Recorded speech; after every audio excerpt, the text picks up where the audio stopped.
Hello, this is Dr. Rosie Kuhn, and this podcast series is called Aging Like a Guru. Who, me? A long time ago, my dad and mom had a sort of a bumper sticker on their refrigerator. It was kind of funny because it's kind of like my dad's personality. It said, "The person who dies with the most toys wins." We thought that was kind of funny because it's like the idea that somebody is accumulating toys and material goods so that when they're dead, when they die, it's like, woohoo, I won. It was funny, but at the same time, it gave me an idea that, gosh, people actually think about what they're moving towards. What's the end goal, the end game for their life? And so it's kind of interesting. And it made me think about people who write novels, or even in terms of my own writing, I think about the end chapter, the end paragraph, the end sentence, and how I want that to land in such a way that it's going to stay with you.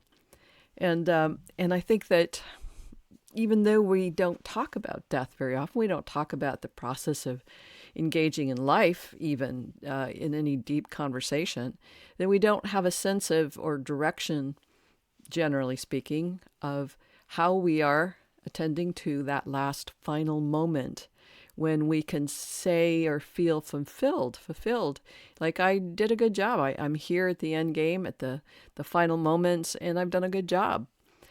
Or that I haven't, in terms of we can choose to leave this world with regrets and resentments and remorse, or we can choose to think about, well, how do I want to spend that very last moment of my life? And I was thinking about a time I think it was about 3 or 4 years ago. And I was going through a really dark time, really hard time. And so there was a point where it was like I prayed to God that I just didn't wake up, that I'd go to sleep and I wouldn't wake up. And that would be a good thing. And it was a time at a really, really despairing and desperate time. And so, it just made sense to hope I didn't wake up. But in that long process that was so challenging, I actually gained a lot of wisdom and learned a lot about life, and, that despair and desperation are just parts of the unfolding of existence as a human being. So there's one night when I asked, okay, so I'm not dying. It's not my time. I'm going to be here. And since I can't control when I die or how I die, then I can at least control the experience I want to have while I'm dying, like those last moments. And so I asked myself, what is the quality of that experience I want to have in that last final moment? Well, the answer came really fast, and it seemed to come from outside myself, but I was the only one in the room, so it must have been me. But it said I said, I want to die with love in my heart. And when I said that, it felt so good. It felt like anything else, any of my resentments or regrets or pissed offness or, sadness and hurt, like none of that would matter in that last moment. All that mattered is that I would have love in my heart. So that was a big deal to think about.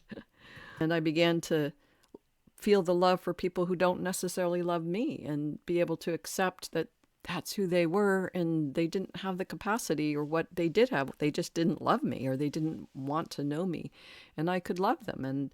And the people who that are hard to love, there are tons and tons of people who are hard to love. And so in that moment, I could also feel the love for them. And also then for the people who really do love me. And that's kind of scary, is to allow myself to be loved in my heart. It's really scary to be loved and receive love. So I started actually in that moment, started to practice something new.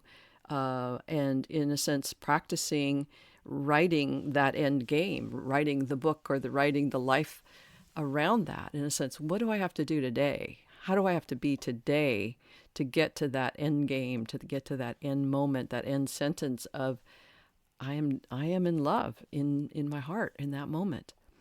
So it became and has become a practice of, living now but with the end game being with love in our hearts, love in my heart.